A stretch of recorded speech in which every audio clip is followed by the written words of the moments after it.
एक ऐसा दिन जिसकी कल्पना किसी ने नहीं की थी।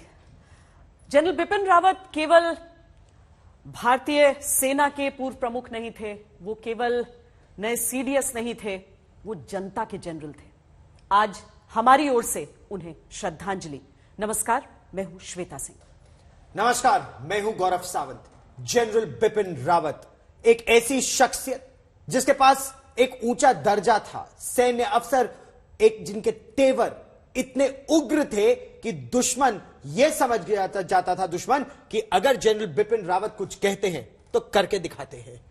उनकी ऊर्जा, उनकी रणनीतिक समझ, उनका साहस, उनका सामर्थ्य सब बिल्कुल अलग था, लेकिन दूसरे जनरल से उन्हें अलग बनाने वाला था उनका अंदाज, साफगोई, बिना किसी झिझक कर अपनी बात कहने का हुनर, खुद से मिलने वालों में घुल मिलकर उन्हें अपना बनाने का कौशल।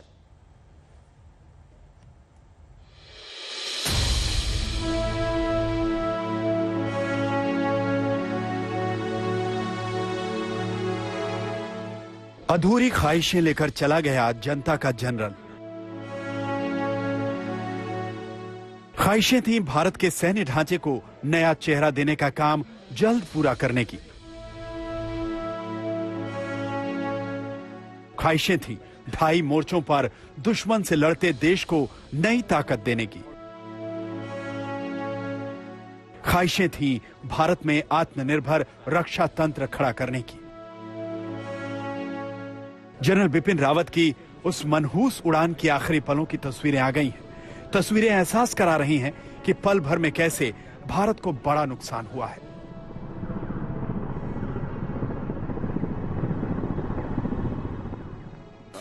கீழ இருந்து சத்தம் போட்டாங்க, ஏதோ நெருப்பு பிடிக்குது, நம்ம வந்து விழுந்துருச்சு, நெருப்பு பிடிக்குது, ஓடியாங்கன்னா அப்புறம் நான் இங்க கீழே போய் பார்த்தா எல்லாம் எரிஞ்சிட்டு இருந்துச்சு. அப்புறம் நல்லா போய் கிட்ட பார்த்த உடனே தான் தெரிஞ்சு அது ஹெலிகாப்டர்னு. அது வரைக்கும் எங்களுக்கு அது ஹெலிகாப்டர்னு தெரியல. எங்களால முடிஞ்ச வரைக்கும் நாங்க போய் தண்ணியில। जनरल को लेकर उड़े MI-17 V5 हेलीकॉप्टर का ब्लैक बॉक्स मिल गया है। सरकार ने ट्राई सर्विस इंक्वायरी गठित की है। एयर मार्शल मानवेंद्र सिंह उस जांच टीम की अगुवाई करेंगे। उन परेशान करने वाले सवालों का जवाब हर किसी को चाहिए कि भारत का सबसे बड़ा सैन्य अफसर कैसे मौत के मुंह में चला गया। सबसे सुरक्षित हेलीकॉप्टर, सबसे बेहतरीन पायलट, वीवीआईपी प्रोटोकॉल से बंधी हुई उड़ान, फिर यह हादसा हुआ तो कैसे?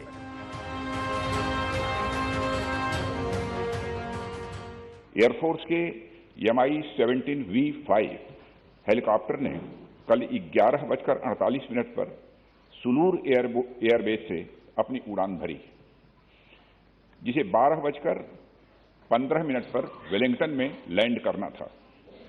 सुलूर एयरबेस के एयर ट्रैफिक कंट्रोल ने लगभग 12:08 पर हेलीकॉप्टर से अपना कांटेक्ट खो दिया। बाद में कुन्नूर के पास जंगल में कुछ स्थानीय लोगों ने आग लगी हुई देखी। जब वे भागकर उस स्थान पर पहुंचे तो उन्होंने मिलिट्री हेलीकॉप्टर के अवशेष को आग की लपटों से घिरा हुआ देखा। एटीसी से संपर्क टूटने और फिर इस घटना की होने वाले कुछ मिनटों की कहानी बेहद अफसोसजनक है। सुलूर एयरबेस से उड़ान भरने वाले जनरल रावत के हेलीकॉप्टर ने कटेरी बर्लियार सेक्टर में ऊटी कोयम्बटूर हाईवे के ऊपर का रास्ता चुना था, जबकि उच्च सूत्रों के मुताबिक आमतौर पर वेलिंगटन जाने का हवाई रूट ऊटी कोयम्बटूर हाईवे के पश्चिम में पक्का सूरनमलाई के पश्चिम तरफ से होता है। हेलीकॉप्टर पक्का सूरनमलाई एयर ट्रैक से दूर उड़ा था। जनरल रावत का MI-17 V5 कुन्नूर से 7 किलोमीटर दूर क्रैश हुआ। कुन्नूर एयर स्पेस का इस्तेमाल करने के लिए मौसम का साफ होना जरूरी है। जनरल रावत के एयर स्पेस में आने से पहले नीलगिरी के ऊपर से 2 अन्य हेलीकॉप्टरों ने उड़ान भरी थी। हम अभी नीलगिरी डिस्ट्रिक्ट में हैं। यहाँ पे एक डिसलोकेशन का नाम है काटेरी, और यहाँ पे अभी लगभग वहाँ पे देख सकते हैं 100 मीटर को उधर वो है क्रैश साइट MI-17 V5 का हेलीकॉप्टर का क्रैश साइट। और जैसे जैसे आप देख रहे हैं वहाँ पे मिस्ट भी अभी कवर कर रहे हैं पूरा। यही तो यहाँ का प्रॉब्लम था। अभी ये लोकल रेसिडेंट्स जो वहाँ यहाँ पे थे वो बोल रहे हैं कि अराउंड 11:30 इन्होंने एक बहुत भयंकर साउंड बैंग जैसा कुछ उन्होंने सुना, और जल्दी पे वहाँ पे हेल्प करने के लिए गया था। उस वक्त ही उन्होंने देखा कि एक हेलीकॉप्टर क्रैश हुआ थे। जनरल रावत सुपर एक्टिव सेनानायकों में थे। जनरल रावत कड़े तेवर, साफगोई और स्पष्ट रणनीति वाले थे। जनरल रावत भारत के सबसे अहम सैन्य मिशन पर थे। बुधवार के हादसे के बाद भारत को उनके जैसी जिम्मेदारियां उठाने वाले शख्सियत चाहिए। पहले सीडीएस के तौर पर वो उस संस्था के नीति, नियम और परंपराओं के जनक भी थे। अगले सीडीएस की खोज बड़ी मुश्किल होगी, बड़ी भावनात्मक होगी। हैदराबाद से आशीष और नीलगिरी से प्रमोद रावत के साथ अभिषेक भल्ला, आज तक। बड़ी बात यह है कि भारतीय सेनाओं में कभी भी नेतृत्व की कमी नहीं रहती है। हमारे यहां हर एक अफसर एक ऐसा लीडर है जो मिसाल बन सकता है, लेकिन जनरल रावत की कमी बिल्कुल भी पूरी नहीं हो सकती है। उनकी शख्सियत ही कुछ ऐसी थी और इसीलिए आज समूचा देश शोकाकुल है। आपको हम बता दें 7:40 बताया जा रहा है कि पालम एयरपोर्ट पर दिल्ली में वो विमान लैंड कर सकता है जिसमें पार्थिव शरीर है सीडीएस जनरल बिपिन रावत का। C-130J सुपर हर्क्यूलिस विमान से लाया जा रहा है। उनके पार्थिव शरीर को सुलूर एयरबेस से 4 बजे उड़ान भर चुका है ये विमान और 7:40 तक इसके पहुंचने की संभावना है।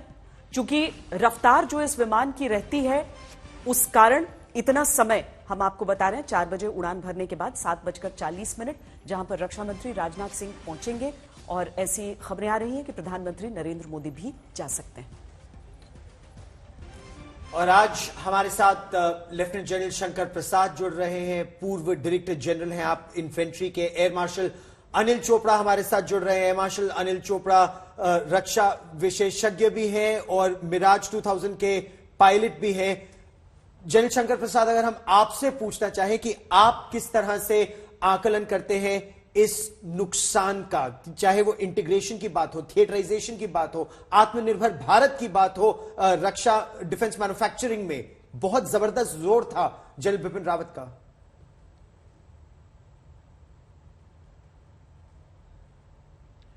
जी, आपने बिल्कुल ठीक कहा। जनरल बिपिन रावत तकरीबन 2 साल चीफ ऑफ डिफेंस स्टाफ रहे और इस दौरान में उनका सिंगल पॉइंट ऑब्जेक्टिव यही था कि एक single point advice to the government वो दे सकें और उसके लिए इतना ज़रूरी था कि तीनों सर्विसेज को इंटीग्रेट किया जाए, जिसको हम लोग अपनी लैंग्वेज में जॉइंटमैनशिप कहते हैं। So his first task was to achieve jointmanship, achieve a single point advice to the government of India. और उसके बाद उनका ये कार्य था कि इस जो पोजीशन है इसको किस तरह से इवॉल्व किया जाए। जैसा आप सबको मालूम है गौरव कि ये पहले चीफ ऑफ डिफेंस स्टाफ बने हैं और जब इस किस्म का सीनियर अपॉइंटमेंट सडनली बनता है, बड़ी मुश्किल से बना है। इसका आपको मालूम होगा कि 20-21 साल से प्रयास हो रहा था, मैं तो कहूँगा उससे ज़्यादा अरसे से प्रयास हो रहा था कि एक चीफ ऑफ डिफेंस स्टाफ होना चाहिए। इतना अरसा लग गया, 20-25 साल लग गए इसको आने के लिए।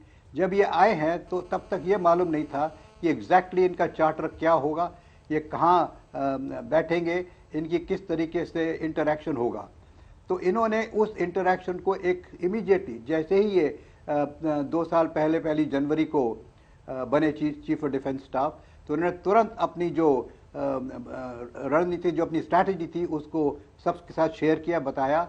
और इनकी सबसे बड़ी प्रॉब्लम तो ये रहती है कि इनकी इनका इंटरैक्शन मिनिस्ट्री ऑफ डिफेंस के ब्यूरोक्रेट्स के संग कैसा रहेगा, इनका इंटरैक्शन पॉलिटिकल लीडर्स के साथ कैसा रहेगा, इनका इंटरैक्शन नेशनल सिक्योरिटी एडवाइजर के संग कैसा रहेगा, इनका interaction cabinet committee of security में कैसा रहेगा, इनका इंटरैक्शन प्राइम मिनिस्टर से कैसा रहेगा, इनका सबसे बड़ा इंटरैक्शन सर्विस चीफ से किस तरह रहेगा जी। तो this is not an easy task, it encompassed a lot of personalities.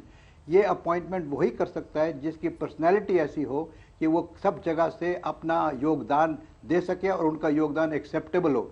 Whatever he says should be acceptable to people and जिससे कि सब एक साथ होके चले। आजकल की लड़ाई में ये बहुत ज़रूरी हो गया है, जो कि हमने कारगिल की लड़ाई में भी देखा, जो हमने उससे पहले भी देखा, कि जब तक कि तीनों सर्विसेज, जब तक कि पूरी सर्विसेज एक साथ जुट होकर काम नहीं करेगी, तब तक ये कार्य कोई सफल नहीं हो सकता लड़ाई के अंदर। मैं तो यहाँ तक कहूँगा कि जब अगर हमें पूरी देश की शक्ति को इस्तेमाल करना है किसी ऑपरेशनल टास्क को अकम्प्लिश करने के लिए, तो न केवल 3 आर्म्ड फोर्सेस बल्कि political leadership and various other activities come into play. इसमें एक छोटा सा एग्जांपल देना चाहता हूं मैं आपको कि डोकलम में जो हुआ, आपने देखा कि उस समय बिपिन रावत साहब चीफ ऑफ आर्मी स्टाफ थे, उन्होंने एक विजन दिखाया, उन्होंने एक जॉइंटमैनशिप की तजवीज़ बनाई। वो जॉइंटमैनशिप क्या थी गौरव? वो जॉइंटमैनशिप ये थी कि उन्होंने एक सेना की उतनी ही नफरी उसके सामने खड़ी कर दी चाइनीज की, जितनी चाइनीज की थी, जिसको मैं कहता हूँ द पॉइंट ऑफ कांटेक्ट। उन्होंने डिप्लोमेसी को इसके संग शामिल किया, उसने फॉरेन मिनिस्ट्री को शामिल किया, उसमें इन्होंने प्रधानमंत्री को शामिल किया, पॉलिटिकल लीडरशिप को शामिल किया, उसमें ब्यूरोक्रेसी शामिल हुई। तो इन सब चीज़ को उनके उनके उनके निगरान नहीं हुआ, उनकी एडवाइस से हुआ। हालांकि ये सब हरकतें तो सीसीएस में होती हैं, सीसीएस की वजह से कार्रवाई हुई, लेकिन उस तरह में ये डिस्प्ले हो गया, ये सामने साबित आ गया कि जनरल बिपिन रावत का विजन क्या है, वो किस तरह से फ्यूचर वॉर्स को देख रहे हैं, वो क्या चाहते हैं, वो किस तरह से अपनी योगदान देना चाहते हैं सरकार में टू अचीव नेशनल ऑब्जेक्टिव, वो डोकलाम में साबित हुआ। उसके बाद वेरी करंट एग्जांपल जो आपने और हमेशा नेतृत्व को इन चीजों से याद रखा जाएगा, चाहे 80 के दशक में जनरल सुंदर जी हो जाएं या फिर अब जनरल बिपिन रावत को हम इस तरीके से देख रहे हैं। एयर मार्शल अनिल चोपड़ा, इतना दुखद है कि ये तस्वीरें देखकर अभी भी यकीन नहीं हो रहा है कि ऐसा कोई हादसा हो सकता है जिसमें हमारे सर्वश्रेष्ठ सैनिक चले जाएं। लेकिन अब एक दूसरा पहलू इसका हो जाता है कि लोगों की इच्छा है ये भी जाने कि क्या हो गया। कई तस्वीरें सामने आ रही हैं, कई वीडियोज आ रहे हैं, वो वीडियो खासकर जो हम देख रहे हैं जहां पर बादलों के अंदर घुसता हुआ B-17 V-5 नजर आ रहा है। किन किन पहलुओं पे सर, क्योंकि एक बहुत सीनियर अधिकारी को इसकी जांच का जिम्मा दिया गया है कि इंटीग्रेटेड टीम है जो कि इसकी जांच करेगी, ये सारी चीजें पहली बार हो रही हैं क्योंकि ये हादसा भी इस पैमाने का पहली बार हुआ है। किन चीजों पर ध्यान होगा? अब इसमें कोई शक नहीं है कि ये बहुत बड़ा हादसा हुआ है, हेलीकॉप्टर क्रैश हुए हैं। इंडिया के जो हेड हैं आर्म फोर्सेस के, the senior most military officer, वो गुजर गए, उनके साथ 12 और लोग चले गए। बहुत बड़ी दुर्घटना है इस देश के लिए। और आपने जैसे अपनी टीवी चैनल में पहले बताया कि ये जहाज जो हेलीकॉप्टर है बहुत सेफ है, बहुत स्टडी है, वीवीआईपीज उड़ते हैं, 60 देशों में चलाया जा रहा है। इसमें तकरीबन 18,000 हेलीकॉप्टर दुनिया में इसी मार्ग के चल रहे हैं। इंडिया में भी 240 हेलीकॉप्टर्स हैं, तो उसमें कोई शक नहीं है कि जहाज बहुत सेफ है। द पायलट्स, जो बेस्ट पायलट्स हैं, वो वीवीआईपी स्क्वाड्रन के लिए इस्तेमाल किए जाते हैं।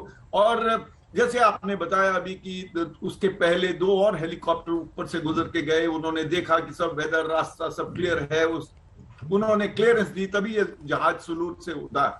अब आपने विजुअल्स दिखाए हैं, थोड़ी मिस्ट है, क्लाउडिंग है, माउंटेनस एरिया है, क्या हो सकता है तो कोर्ट ऑफ इंक्वायरी बताएगी। एयरफोर्स के इनिशियल अधिकारी पहुंच गए थे इमीडिएटली आफ्टर द क्रैश, उन्होंने एफआईआर वगैरह सब कब्जे में कर लिया है। और ये एयर मार्शल मार्गविंटर जो जिनको बनाया गया है, वो director general inspection and safety के हेड थे इंडियन एयरफोर्स के लिए। एक हेलीकॉप्टर पायलट हैं, गैलेंट्री अवार्ड विनर्स हैं वार्ड के अंदर। सो एक इससे बेटर एयर मार्शल नहीं चुन सकते थे इस इंक्वायरी के लिए। ये ट्राई सर्विसेज इंक्वायरी वो हो रही है ताकि और तरह की भी कोई इनपुट चाहिए होंगी वो ली जाएंगी। देखिए, जो कोर्ट ऑफ इंक्वायरी, मैंने खुद कोर्ट ऑफ इंक्वायरी सर्विस के अंदर बहुत की हैं और मैं बता रहा हूं कि कोर्ट ऑफ इंक्वायरी हर पहलू को देखेगी। तो पहलू क्या हो सकते हैं? क्या टेक्निकल डिफेक्ट हो गया, क्या वेदर ने कुछ कर दिया, क्या कोई चीज अंदर कोई फट गई, क्या कोई फ्यूल में कमी थी, क्या ग्राउंड से किसी ने कुछ कर दिया।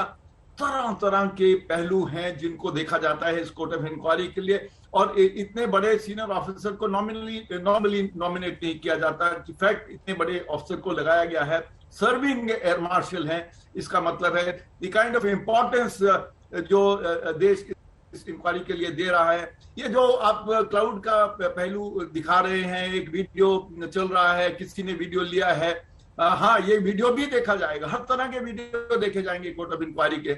मगर अभी कुछ कंजेक्टर करना मुश्किल है, क्योंकि आम आदमी जब देखता है एक हेलीकॉप्टर वैली के अंदर से नजदीक से गुजर रहा है, उसको लगता है हेलीकॉप्टर बहुत नजदीक है, मगर वही उसका फ्लाइट पाथ है, उसी पाथ से ही उसने जाके लैंड करना था वो हेलीपैड पे वेलिंगटन जिमखाना में। इसलिए फाइनली क्या होगा कोर्ट ऑफ इंक्वायरी बताएगी।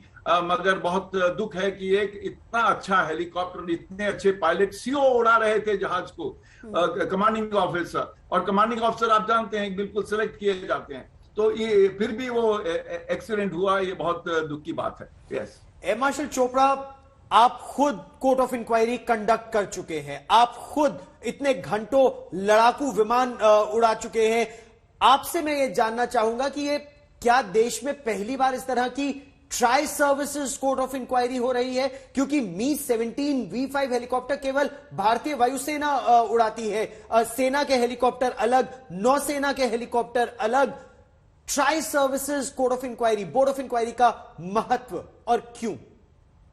या देखिए, हमने बहुत वीवीआईपीज के एक्सीडेंट पास्ट में भी देखे हैं, सिविल में भी चीफ मिनिस्टर्स के एक्सीडेंट्स हुए हैं नॉर्थ ईस्ट के अंदर।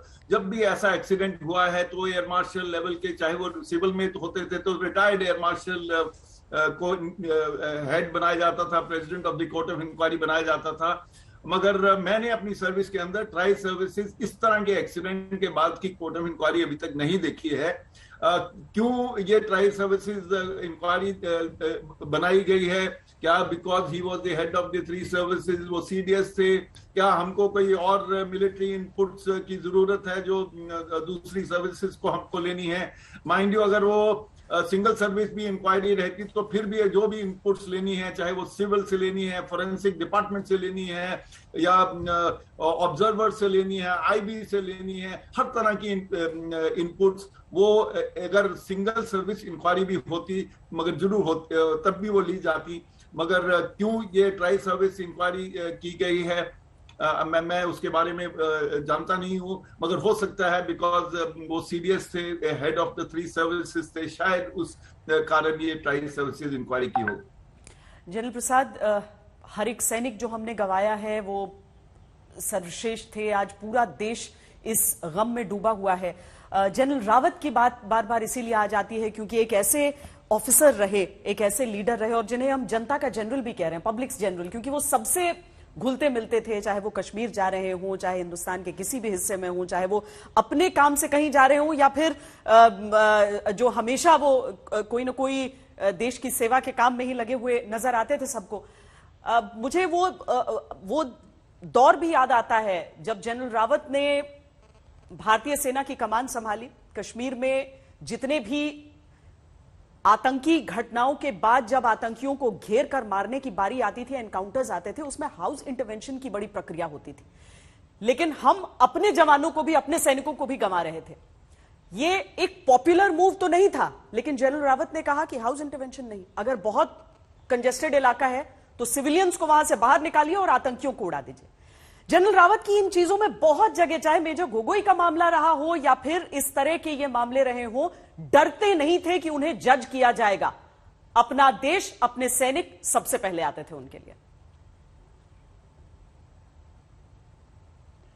जी, आपने बिल्कुल ठीक कहा। उनके लिए कंट्री फर्स्ट था, बाकी चीजें बाद में थी। मैं तो उन्हें बहुत पर्सनली जानता हूं, शायद गौरव को मालूम भी होगा कि मैं जब military operation director and brigadier था तो रावत साहब मेरे नीचे डायरेक्टली मेरे साथ काम करते थे as a major in the military operation director. तो मेरी उनकी जान पहचान तो 1991-90 से है। जी देखिए, उनके साथ सबसे बड़ी खूबी ये थी कि वो सबकी बात सुनने को तैयार थे, चाहे रिटायर्ड हो, चाहे सर्विंग हो, चाहे सीनियर हो, चाहे जूनियर हो। और उसके बाद अगर वो जो व्यक्ति उनको कोई सजेशन दे रहा है तो उसको वो कहते थे, जी आपका सजेशन बड़ा अच्छा, हम इसको मुकम्मल करेंगे, इसको अप्लाई करेंगे। और अगर उनको बात सही नहीं लगती थी तो वो सफ़ा कह देते थे कि भाई ये बात ठीक नहीं है, मेरे इसके ये रीजंस हैं। और रीज़न करके उनकी रीजनिंग पावर इतनी अच्छी थी कि वो इतनी तसल्ली से, इतने अच्छे तरीके से समझा देते थे कि देखिए जो आप कह रहे हैं वो ठीक नहीं है, जो हम कर रहे हैं वो ठीक है, और मैं इस मारे ये कर रहा हूँ। और उसको जब समझा देते थे तो जो सुझाव देता था वो मान जाता था कि हाँ ये ठीक कह रहे हैं, हमारा कहना गलत था, हम इसको मिसअंडरस्टैंड कर रहे हैं, या हमारा इसका नज़रिया गलत था। और दूसरी बात उनकी बड़ी भारी ये थी कि हर दफ़ा जब बात करते थे किसी से तो एक किस्म से मुस्कुरा कर बात करते थे, always smile on his face. वो दूसरी बात थी। तीसरी बात, आपने गोगोई की बात की। आपको मेजर गोगोई का इंसिडेंट बड़ा अच्छा से याद है, मुझे भी याद है। उस समय जब जस्ट ये डिस्कशन हुआ, जब ये हादसा हुआ, तो तुरंत उसके बाद उसको छोटा मोटा रिकग्निशन आर्मी चीफ ने दिया। उसके बाद कितनी उसकी किस्म की बातें हुई, उसका उन्होंने कोई, he did not care one bit about it. So he was a man who believed what he said. वो कह देते थे सीधी बात, अगर आपको पसंद आए तो ठीक है, आपको पसंद ना आए तो ठीक है। वो उसका रीजन देंगे कि वो जो कर रहे हैं वो क्यों कर रहे हैं। कई लोग उनसे नाराज हो चुके थे, लेकिन जो वो कर रहे थे सही था। अब जिस तरह उनका टेन्योर शुरू हुआ वो भी बड़े इंटरेस्टिंग स्टोरी है। आपको मालूम ही है कि जब वो चीफ ऑफ आर्मी स्टाफ बने तो उन्होंने 2 वेरी सीनियर लेफ्टिनेंट जनरल्स को सुपरसीड किया, जो कि बहुत काबिल ऑफिसर्स थे। दोनों बड़े, they were quite competent to be the chiefs of army staff. लेकिन इनको सरकार ने क्यों चुना, इस पर बहुत डिबेट हुई। इसकी शायद आपकी चैनल पे भी डिबेट हुई होगी, मुझे याद नहीं, शायद आपकी चैनल पे मैं भी इसमें कुछ बोला हूँगा। लेकिन उस समय की बात यह है कि एक सोल्जर वो रहता है असलियत में जिसका फील्ड में कॉम्बैट एक्सपीरियंस रहा हो। अगर आप रावत साहब का करियर देखें शुरू से, तो इन्होंने बटालियन करी लाइन ऑफ कंट्रोल में, इन्होंने ब्रिगेड कमांड की इंसर्जेंसी में, इन्होंने डिवीजन कमांड की इंसर्जेंसी में, इन्होंने कोर कमांड की ईस्टर्न सेक्टर में 3rd कोर की जब ये थे GOC 3 कोर वहाँ इंसर्जेंसी की। तो इनको एक बड़ा अच्छा हर एक कमांड अपॉइंटमेंट में इनको एक प्रैक्टिकल एक्सपीरियंस मिला फील्ड सर्विस करने का। उसके अलावा यही नहीं, ये म्यांमार में जो हमने एक रेड किया था उसके भी ये ही was the author of that raid as well. Balakot Uri के टाइम में भी इनकी बहुत बड़ी योगदान थी। और इनकी इंटरनेशनल जो नॉलेज बढ़ गई थी उसके 2 कारण थे। एक तो इन्होंने United Nations peace keeping force में एक ब्रिगेड साइज फोर्स को कमांड किया, इन्होंने अमेरिका में command and general staff college course किया, वहाँ ये अव्वल नंबर दर्जे पे आए थे। और आपको शायद मालूम होगा 1-2 साल पहले इनको इनवाइट किया गया था वहाँ पे, और इनकी फोटो लगी है, इनकी साइटेशन लगी है हॉल ऑफ फेम में। तो ये बहुत कम होता है ऐसा। तो अगर इस सब चीज़ को देखें तो he was a personality which is allrounded. अगर आप इनकी स्टाफ अपॉइंटमेंट्स की बात करें तो ये मिलिट्री ऑपरेशन डायरेक्टरेट में रह चुके हैं, ये मिलिट्री सेक्रेटरी डिपार्टमेंट में रह चुके हैं, ये chief of staff of command रह चुके हैं, ये ईस्ट में सर्व कर चुके हैं, ये वेस्ट में सर्व कर चुके हैं। तो मेरा मानना ये है कि his overall development has been so perfect right from the time he got a sword of honor in the IMA as a gentleman cadet। वहीं से इनका ग्राफ शुरू हुआ और इनका ग्राफ उसके बाद ऊंचा ही होता चला गया।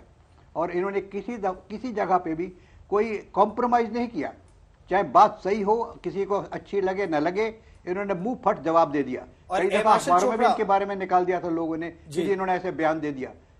नहीं, आपने बिल्कुल सही कहा, आपने बिल्कुल सही कहा। सोर्ड ऑफ ऑनर से लेकर जिस तरह से वो सेना अध्यक्ष बने और फिर पहले चीफ ऑफ डिफेंस स्टाफ बने, इनका पूरा करियर ऑपरेशंस में, मिलिट्री ऑपरेशंस में ही बीता है। और कठिन निर्णय लेने में बिल्कुल कतराते नहीं थे, घबराते नहीं थे। एयर मार्शल चोपड़ा, अगर इंटीग्रेशन की भी बात की जाए, थिएटराइजेशन की भी बात की जाए, तो बहुत विरोध हुआ इनके थिएटराइजेशन प्लान का, लेकिन ये वायुसेना को साथ लेकर, सभी सेनाओं को साथ लेकर आगे बढ़ना चाहते थे।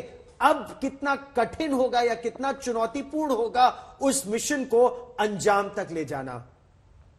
गौरव, इसमें कोई शक नहीं है कि वो बिल्कुल फ्रंट से लीड कर रहे थे दोनों चीजों में, चाहे वो इंटीग्रेशन है सर्विसेज की और इंडिजनाइजेशन, आत्मनिर्भरता के लिए, दोनों के लिए वो बिल्कुल फ्रंट से लीड कर रहे थे। मैं डायरेक्टर जनरल हूँ एक थिंक टैंक का, एयरफोर्स थिंक टैंक का, इसलिए मुझे वो बुलाते थे। मैं उनके साथ बहुत इंटरेक्शन किया है, क्योंकि छोटी छोटी जो इश्यूज थी आपस में, उनको रिजॉल्व करने के लिए हम सब जुटे हुए थे, उनके साथ लगे हुए थे। और वो एक बहुत इंपॉर्टेंट काम है। इंटीग्रेशन के अंदर बहुत ही काम करना है। एक थिएटर बनाने तो एक बात है, उसके नीचे की कितनी इंटीग्रेशन है, HR पॉलिसीज, कैसे ईच सर्विस उसके अंदर आएगी, कैसे हम डिवाइड करेंगे कंट्री को, बहुत ही इंटीग्रेशन की चीजें हैं। मगर इन स्पाइट ऑफ जगह जगह से रेजिस्टेंस थी, फिर भी उन्होंने सबको इकट्ठा किया। उन्होंने एक स्पेशल कैप्सूल कराया था USI के अंदर, जो ब्रिगेडियर लेवल ऑफिसर सर्विंग तीनों सर्विसेज के थे, और हम कुछ रिटायर्ड लोगों को उनके साथ मेंटर बना के उन्होंने एक स्पेशल सेमिनार और इवेंट कराया था। नियरली फॉर 2 वीक्स हम सब मिलके बैठे थे ताकि हर चीज का हल निकाल सके। और जैसे आपने बताया, वो गुजर गए, गवर्नमेंट एक फिर नया CDS सिलेक्ट करेंगी, 1-2-4 दिन के अंदर अनाउंस कर देंगी शायद गवर्नमेंट, जो जल्दी से जल्दी। और वो जो काम उन्होंने कर लिया है, जो कुछ चीजें मोबिलाइज कर दी गई हैं, जो आइडियस काम उनके साथ मिलकर कर रहा था, उसको फॉरवर्ड कैरी किया जाएगा।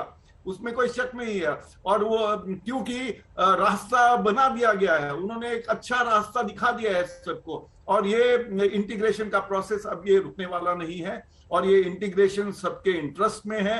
हम तीनों services as far as integration is concern एकजुट हैं।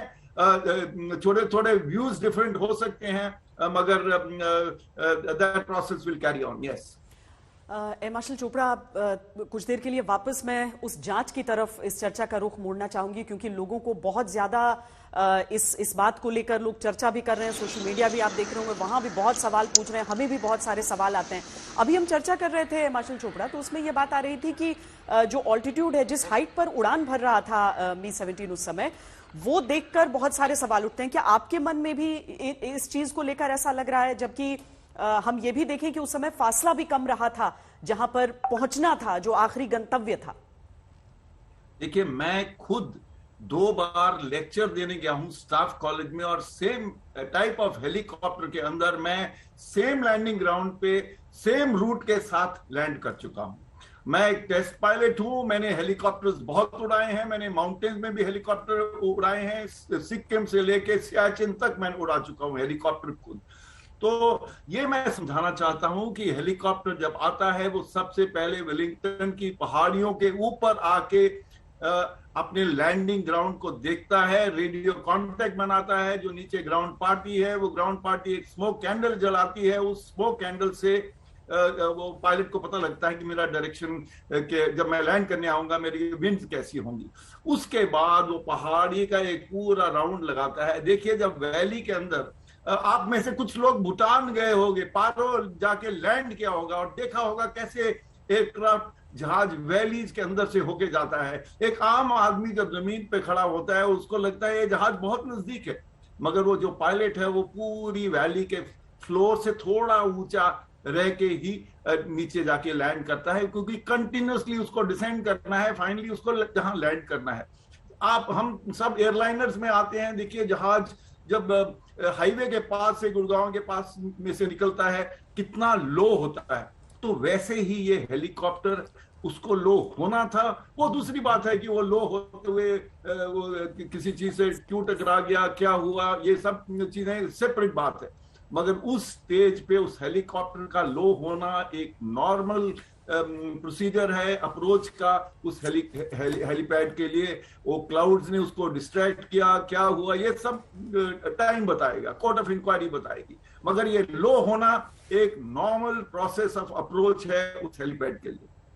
नॉर्मल प्रोसेस ऑफ अप्रोच है इतना लो आना।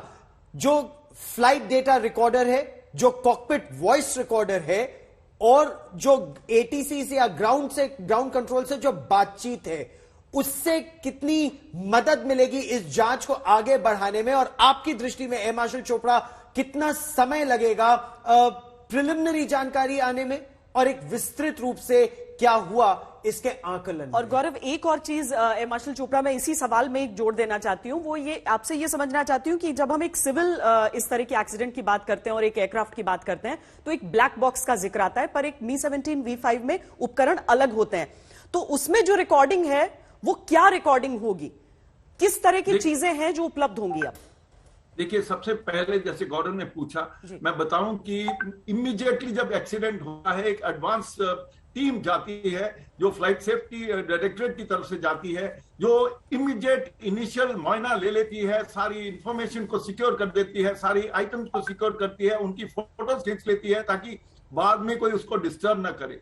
जो कोर्ट ऑफ इंक्वायरी है वो एक लीगल एंड फॉर्मलाइज प्रोसीजर होता है। जो एडिशनल इनिशियल एडवांस टीम जाती है, वो 2 दिन के अंदर वापस आके जाके उनको कुछ मोटा मोटा आइडिया हो गया होता है, मगर वो कोर्ट ऑफ इंक्वायरी को इन्फ्लुएंस नहीं करती, क्योंकि कोर्ट ऑफ इंक्वायरी के पास टाइम होता है, उनके पास ज्यादा एविडेंस होती है। वो सारी एविडेंस को लेके देखिए, आपने अभी एफडीआर का बोला, देखिए एफडीआर हर जहाज के अंदर एफडीआर होता है, और जो लेटेस्ट मॉडर्न जहाज है उनमें एफडीआर रिकॉर्डिंग्स बहुत ज्यादा होती हैं और डाटा प्रोसेसिंग रेट बहुत ज्यादा होता है। मगर ये हेलीकॉप्टर के अंदर भी एफडीआर है, एफडीआर को रिसीव कर लिया गया है। एफडीआर और ब्लैक बॉक्स सेम चीज है, एक उसको ब्लैक बॉक्स भी बोलते हैं, एफडीआर बोलते हैं, क्योंकि पुराने जमाने में वो ब्लैक कलर का होता था, आजकल वो ब्लैक नहीं रहा है, आजकल वो ऑरेंज कलर का होता है। क्यों ऑरेंज कलर का होता है? बिकॉज वो दूर से नजर आना चाहिए, इसलिए उसको ऑरेंज कलर का। बहुत सॉलिड होता है, उसमें फायर रेजिस्टेंस होती है, वो क्रैश के अंदर बहुत ज्यादा धमाका ले लेता है, और ताकि वो जो इंफॉर्मेशन एफडीआर के अंदर है वो सिक्योर रहेगी। तो इसलिए जो कोर्ट ऑफ इंक्वायरी है कई बार टाइम लेती है। वो इंजन का मामला, एक एक इंजन का ब्लेड चेक करेंगे, बहुत ही ज्यादा डिटेल्स के अंदर कोर्ट ऑफ इंक्वायरी जाती है। कभी कभी कोर्ट ऑफ इंक्वायरी जो क्लियर कट एक्सीडेंट होते हैं कुछ हफ्तों में खत्म हो जाती है। हमने कोर्ट ऑफ इंक्वायरी देखी हैं जो कई महीने तक चली हैं, मगर कोर्ट ऑफ इंक्वायरी को कहा जाएगा बिकॉज इतने बड़े अफसर की डेथ हो गई है इस एक्सीडेंट के अंदर कि जल्दी से जल्दी फाइनलिटी लाया जाए। और ये फाइनलिटी इसलिए भी चाहिए कि अगर जहाज में वाकई कुछ कमी थी या प्रॉब्लम थी तो बाकी सारे जहाज भी उड़ रहे हैं, 240 जहाज हैं इस तरह के हमारे देश के अंदर, तो इसलिए कोर्ट ऑफ इंक्वायरी की फाइनलिटी जल्दी से जल्दी जरूर होगी। जनरल प्रसाद, सीडीएस पहली बार एक पद क्रिएट किया गया, पहली बार जनरल रावत उस पद पर थे, और कोई प्रेसिडेंट नहीं है कि अगर वो न हो तो क्या किया जाए। सीनियर मोस्ट अफसर का जो एक क्रम होता है जो अलग अलग सेनाओं में फॉलो होता है, उस हिसाब से जो जानकारियां हमें मिली उसके अनुसार जो डिप्यूटी चीफ हैं भारतीय सेना के, उन्हें भी, वो विदेश दौरे पर थे लेकिन उन्हें भारत आने के लिए कहा गया, वो भारत के रास्ते में। अब हम ऐसे में क्या समझें कि सीनियर मोस्ट ऑफिसर होने के नाते हम जनरल नरवणे को ही उस पद पर देख सकते हैं? इस समय क्या चल रहा होगा जो निर्धारित करेंगे जो लोग कि कौन अगला सीडीएस, और किस तरीके से वो कंटिन्यूटी बनाई रखी जा सके? देखिए, इसमें ऐसा है कि जब सीडीएस बनने से पहले एक भारत में चीफ ऑफ स्टाफ कमेटी है, उसमें chairman chief of staff committee वो सर्विस चीफ होते हैं जो सर्विस चीफ के ओहदे पर लॉन्गेस्ट रहे हों। आज की तारीख में longest serving chief army chief हैं, इसलिए वो आज की तारीख में automatically chairman chief of staff committee बन जाएंगे। सीडीएस बनने से पहले chairman chief of staff committee was the point of action interaction between the government and the military. तो वो पद तो एक तरीके से खाली नहीं हुआ है। the organization still exists of a chairman chief of staff committee जिसके प्रिजाइडिंग ऑफिसर रावत साहब ही रहे एज सीडीएस। अब बात ये होती है कि बाकी सीडीएस की जो रिस्पॉन्सिबिलिटीज थी, जो मैंने शुरू में बताया, as a part of ministry of defence, as a head of a department of in the Ministry of Defense, as a person who is going to orchestrate the thinking, the acceptance of the military propositions, the military problems across the CCS, वो उनका main charter था।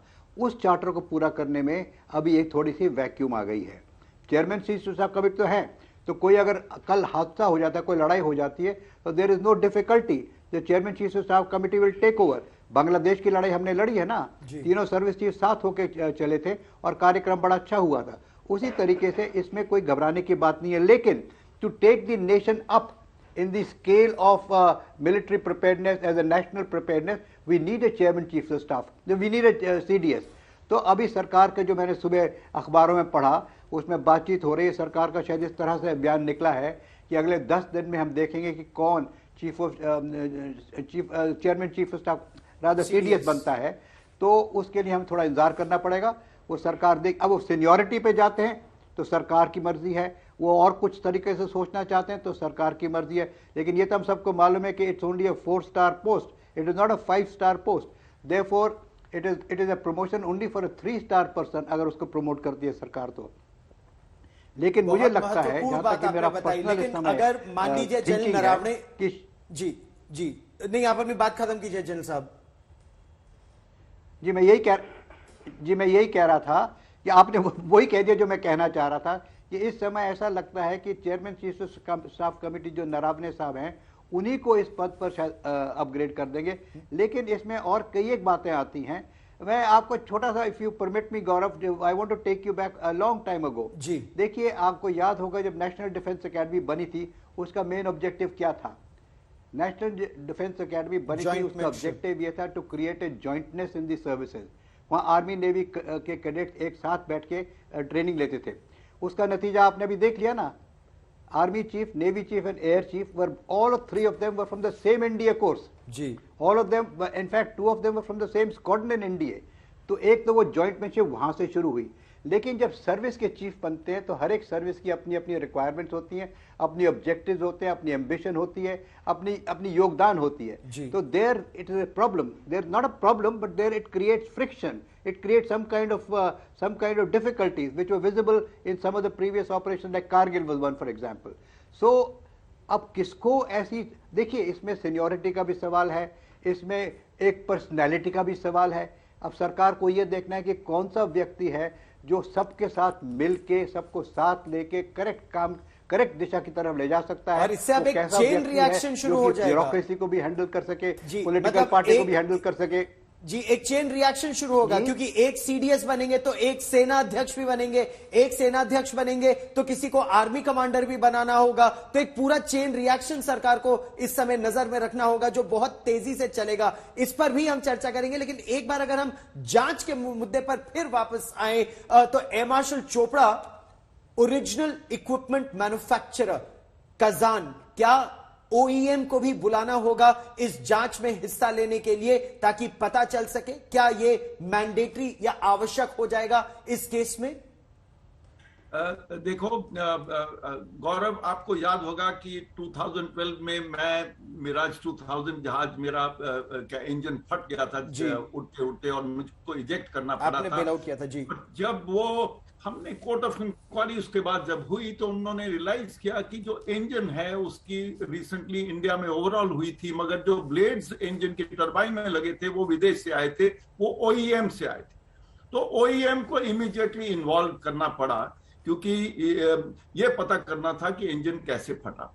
तो इस तरह जरूर अक्सर कई accidents के अंदर ओईएम्स को इन्वॉल्व किया जाता है। ये जहाज हम बहुत साल से उड़ा रहे हैं, और इंडिया में इसकी फैसिलिटीज हैं, ओवरऑल की फैसिलिटी है, मगर फिर भी अगर कोर्ट ऑफ इंक्वायरी को किसी स्टेज पे भी ऐसा लगेगा कि कुछ सवाल हमको ओईएम से चेक करने हैं। एक और एग्जांपल देता हूं, एक मिराज एक्सीडेंट हुआ था अपने एयरफोर्स डे में विंग कमांडर जो बख्शी का, उसके अंदर जो एफडीआर था वो एक फ्यूल टैंक के अंदर जाके फट गया था, जो एफडीआर फट गया था। उस एफडीआर को मिल्किंग के लिए इंडिया में तब ऐसी फैसिलिटी नहीं थी, तो फिर हमको ओईएम के पास जाना पड़ा। तो इस तरह जब कोर्ट ऑफ इंक्वायरी शुरू होगी, वो जब उनको लगेगा कि कोई टेक्निकल इश्यूज हैं, ओईएम को लाने की जरूरत है, तो ओईएम को बिल्कुल इन्वॉल्व किया जाएगा।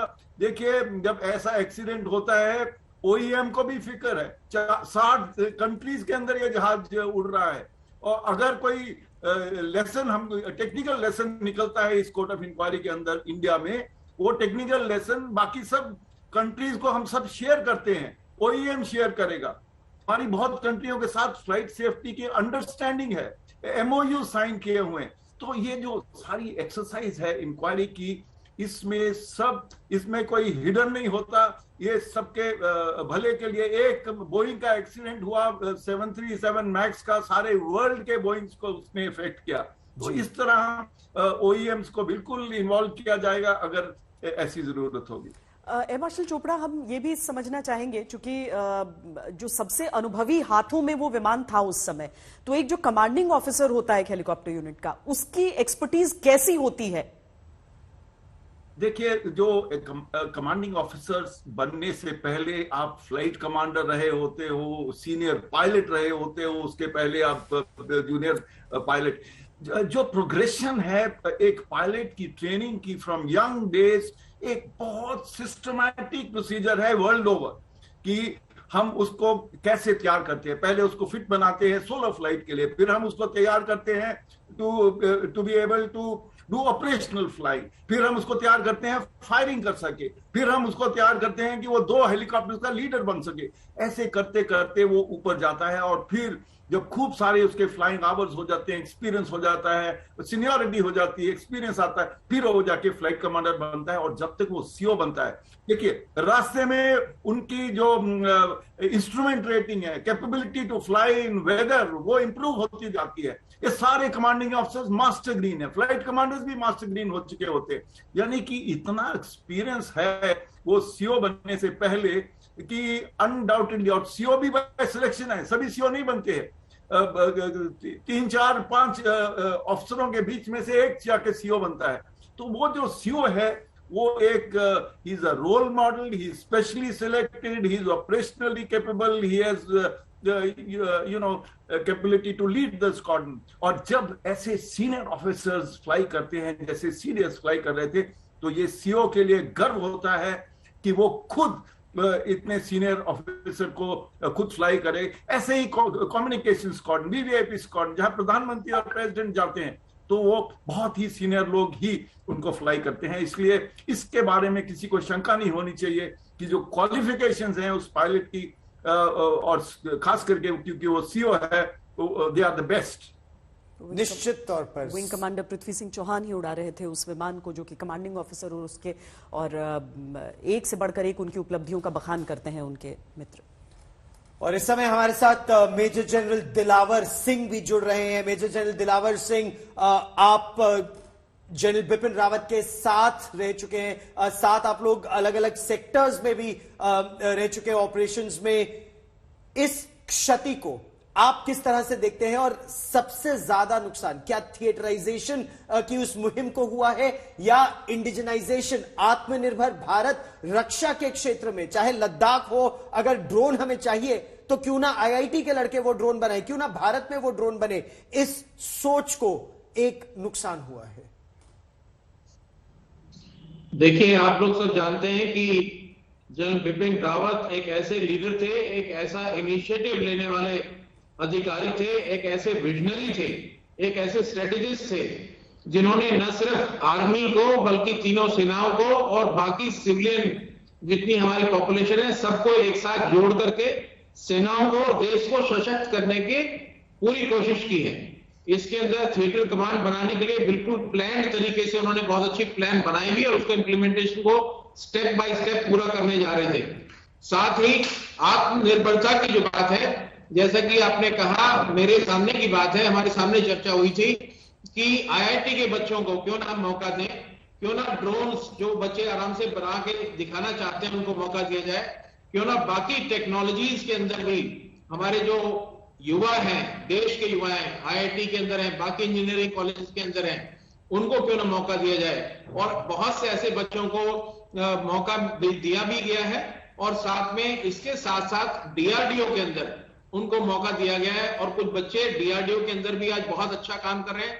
और सबसे अच्छी बात यह है कि जनरल बिपिन रावत ने सब युवाओं के साथ बहुत अच्छे से अपना कम्युनिकेशन बना के रखा, लोगों की बात सुनी, सोल्जर्स की बात सुनी, युवाओं की बात सुनी, देशवासियों की बात सुनी, और हर एक की प्रॉब्लम को हल करने की कोशिश की।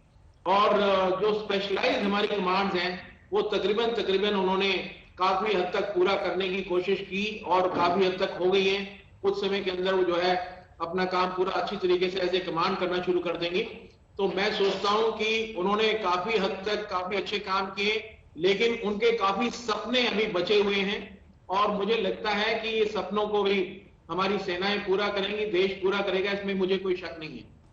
इसीलिए एक अपूर्णीय क्षति हर एक व्यक्ति यही महसूस करता है, एक अपूर्णीय क्षति है एक ऐसे जनरल जो जनता के जनरल थे। कुछ ही देर में अब वो विमान पहुंचेगा दिल्ली के पालम एयरपोर्ट पर। 7:40 का निर्धारित समय बताया गया है। हम लगातार अपनी श्रद्धांजलि हर एक वीर सपूत को दे रहे हैं।